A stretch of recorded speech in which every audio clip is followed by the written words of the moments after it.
안녕하세요. 사스오빠입니다. 오늘은 여름철 테라핀 수조 관리에 대해서 이야기해 볼 건데요.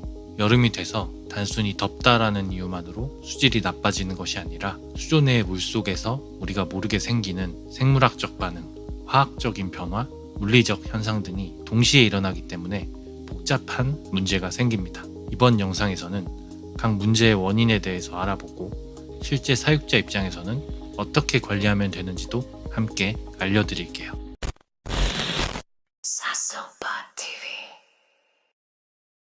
우선 여름철 무더위로 인해 실내 온도 상승으로 가장 먼저 일어나는 변화는 수조 내의 용존 산소량의 감소입니다. 물속에 녹아있는 산소를 용존 산소라고 부르는데요. 이건 물이 산소를 얼마나 잘 품고 있는지를 나타내는 지표입니다. 수조 내의 수온이 올라가면 물 분자의 운동이 빨라지면서 기체인 산소가 물에 잘 녹지 못하고 오히려 빠져나가게 되는데요. 이것을 탈기라고 부르죠. 쉽게 말해서 차가운 물에는 산소가 잘 녹고 뜨거운 물에는 산소가 빠져나가게 되는 거예요. 뜨거운 물을 끓일 때 생기는 기포 아실 겁니다. 그것이 바로 녹아있던 기체들이 튀어나오는 것인데, 이렇게 수온이 오르면 테라핀은 물론이고 수조 안의 박테리아도 산소 부족을 겪게 됩니다. 특히 박테리아는 수질 정화의 필수적인 존재이기 때문에 산소가 부족하면 여가 능력도 떨어지게 됩니다. 그래서 여름철엔 반드시 수조 내 산소 공급을 강화해야 합니다. 에어스톤을 설치하거나 에어 디퓨저 등을 통해서 수면과의 접촉면을 늘려주는 게 좋고요. 별도의 쿨링 장치나 환수를 통해서 수온을 28도 이하로 유지해주는 것이 필요합니다. 저희 집 수조의 경우는 7, 8월이 되면 수조 내의 수온이 34도에서 36도까지 오르게 되는데, 제가 테라핀을 키우기 시작해서 처음 맞은 여름철에 이런 부분들을 잘 몰랐어요. 그래서 개체들의 대부분이 쉘낫에 걸리게 되었는데, 여러분들은 이런 부분들 꼭 유의하셔서 쉘낫이나 피부병 같은 질병에 노출되지 않도록 미리미리 준비하시길 바랍니다. 두 번째로 중요한 문제는 pH의 불안정성입니다. 여름이 되면 pH가 갑자기 올라가거나 내려가는 등의 변화가 자주 생기는데요. 이건 단순히 온도 문제가 아니라 경도라는 요소와 밀접한 관련이 있습니다. 경도는 탄산염 경도를 말하고, 쉽게 말하면 물속의 완충 능력을 나타냅니다. 즉, 산성이나 알칼리성으로 pH가 급격하게 변하지 않도록 pH를 지켜주는 방어막 같은 역할을 하는데, 수조 내의 수온이 오르게 되면 이 경도 수치가 떨어지기 시작합니다.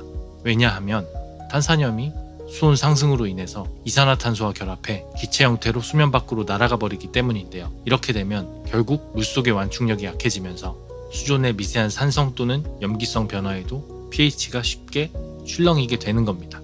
이걸 pH 쇼크라고 하는데요. 테라핀은 약 알칼리성의 환경에서 사육이 권장되는데, 갑자기 pH가 8.2 이상으로 올라가거나 7.0 이하로 내려가면 면역력 저하, 스트레스, 점막 손상 등이 발생할 수 있어요. 이럴 때는 너무 복잡하게 접근하기보다는 환수를 자주 해주는 게 가장 좋습니다. 신선한 물은 경도를 자연스럽게 보충해주고 pH도 안정화시켜줍니다. 그리고 수온이 올라가면 여가 박테리아의 활동성도 같이 올라갑니다. 여가지 안에 서식하는 박테리아는 암모니아, 아질산염, 질산염으로 바꾸는 질소 사이클을 돌리고 있는데, 이 과정에서 상당한 양의 산소를 소모하게 됩니다. 그런데 수온이 오르게 되면 박테리아의 대사율이 빨라져서 암모니아는 빠르게 처리되지만 산소 소비도 그만큼 빨라지게 돼요. 결국 산소를 소비하는데 수조 내의 생물과 여가 박테리아가 서로 경쟁하게 되고, 산소가 부족해지면 박테리아도 죽게 되고, 질소 사이클의 붕괴로 그로 인해 수질은 급격히 악화될 수 있습니다. 따라서 수조 내의 산소 공급 상태도 점검을 해주셔야 합니다. 다음으로 테라핀은 변온 동물이기 때문에 수온이 올라가면 테라핀의 신진대사도 같이 빨라집니다.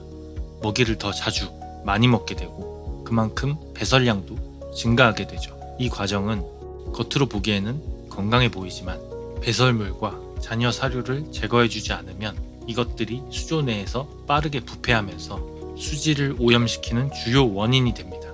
특히 여름철엔 유기물이 부패하는 속도가 빨라지기 때문에 같은 양의 사료라도 훨씬 더 수질에 악영향을 미치게 됩니다. 유기물의 부패가 진행되면 암모니아, 황화수소 같은 유해 물질이 생기고 물속에 세균성 바이오필름이 늘어나면서 테라핀의 등갑에 문제가 생길 수 있습니다. 실제로 여름철엔 쉘낫이 급증하는데 이 중 대부분은 유기물 관리 부족으로 인해 생기는 감염이 많습니다. 그래서 유기물 제거를 신경 써줘야 하는데요. 가능하다면 집동기 같은 구조로 배설물과 분진을 빼내는 방식이 가장 효율적이고, 그렇지 않다면 매일 사이펀으로 유기물을 제거해주는 수고가 반드시 필요합니다.